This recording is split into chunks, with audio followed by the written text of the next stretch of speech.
Chaos has erupted within the African National Congress, ANC, as President Cyril Ramaphosa faces what insiders describe as a full-scale leadership revolt. Once united under the banner of liberation, the ANC now finds itself deeply fractured, torn apart by internal factions vying for power, ongoing corruption scandals, and a growing belief that Ramaphosa's grip on the party is slipping fast. For months, tension had been simmering beneath the surface, and now it has boiled over. The party's old guard are openly questioning his leadership, accusing him of failing to unite the movement and betraying its founding principles.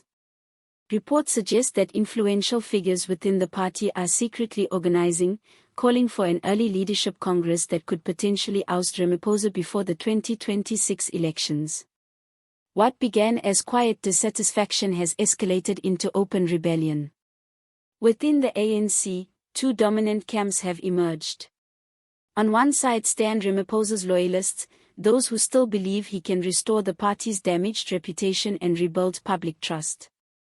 On the other are his critics, who argue that under his leadership, the ANC has grown weaker, more divided, and increasingly disconnected from the struggles of ordinary South Africans. Longtime members like Jude Mantis have expressed frustration, calling Ramaphosa's promises of reform hollow and repetitive. Yet, this uprising did not appear out of thin air. It stems from years of scandal, policy failure, and mounting public anger. Continuous corruption allegations, deteriorating public services, and a worsening unemployment crisis have left many ANC insiders convinced that their president has become a political liability. As the 2026 elections approach, anxiety has taken hold within party ranks. Some members are warning that without drastic action, the ANC is headed toward its most humiliating defeat in history.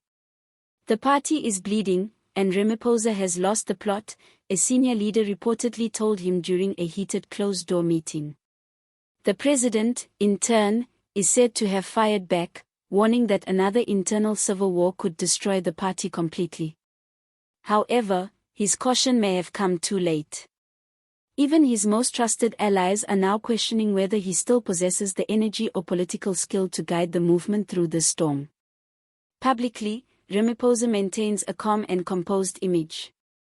Privately, sources reveal he is fighting for his political survival. The internal rebellion has already spilled into parliament, where ANC MPs are clashing behind the scenes.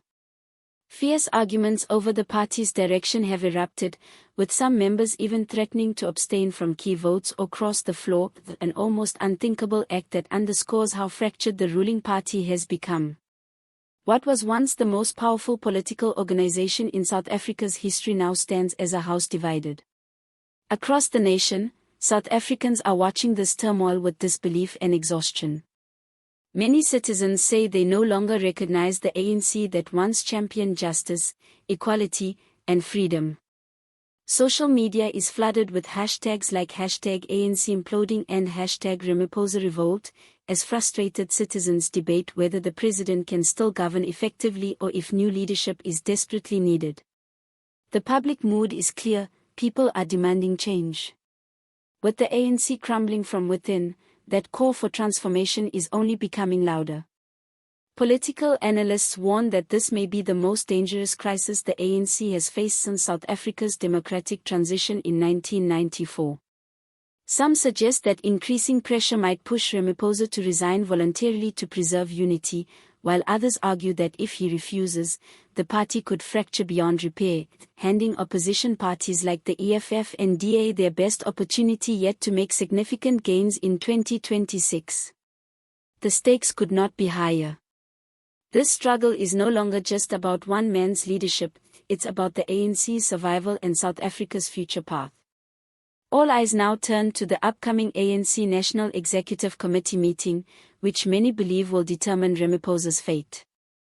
Insiders report that rebels are gaining momentum, forming alliances, and securing votes ahead of what could be a decisive showdown. His supporters, however, are rallying in his defense, warning that removing him now would throw the party into chaos and obliterate what little unity remains. The atmosphere at Luthuli House is said to be tense, with both sides preparing for one of the most consequential power battles in decades. Behind closed doors, Ramaphosa's allies are scrambling to consolidate support from provincial leaders and veteran members.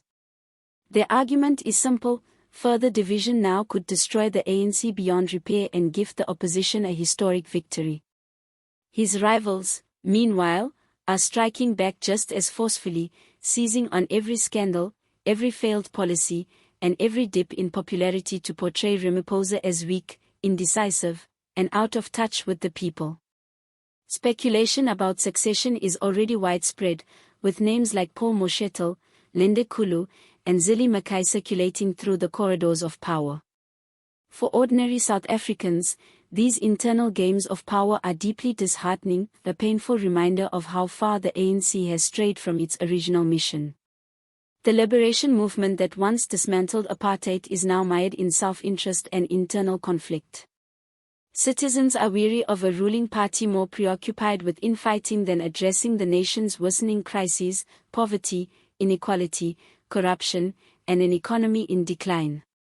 Many now question whether the ANC still represents the dreams of the people or merely the ambitions of its politicians. Economically, South Africa remains in a fragile state. Persistent load shedding continues to cripple businesses, inflation squeezes working-class families, and youth unemployment has soared to record highs. Across the country, frustration is growing as service delivery collapses and living costs spiral.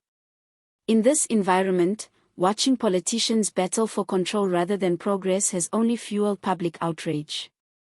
The perception that the ANC is too consumed by its own internal warfare to govern effectively has become one of its greatest threats. Once celebrated as a reformer and the man who would cleanse the ANC of corruption, Ramaphosa now faces accusations of having become part of the very system he vowed to change. His allies defend him, saying initiatives like the Zondo Commission and modest anti-corruption measures have laid a foundation for accountability. But critics counter that he has failed to go far enough, protecting corrupt associates and hesitating when decisive leadership was most needed. The image of a bold reformer has been replaced by that of a hesitant leader struggling to act. The coming weeks may determine not only Ramaphosa's political future but also that of the ANC itself. Even if he manages to survive this rebellion, his authority will be severely weakened, leaving him dependent on an ever-shrinking circle of loyal supporters.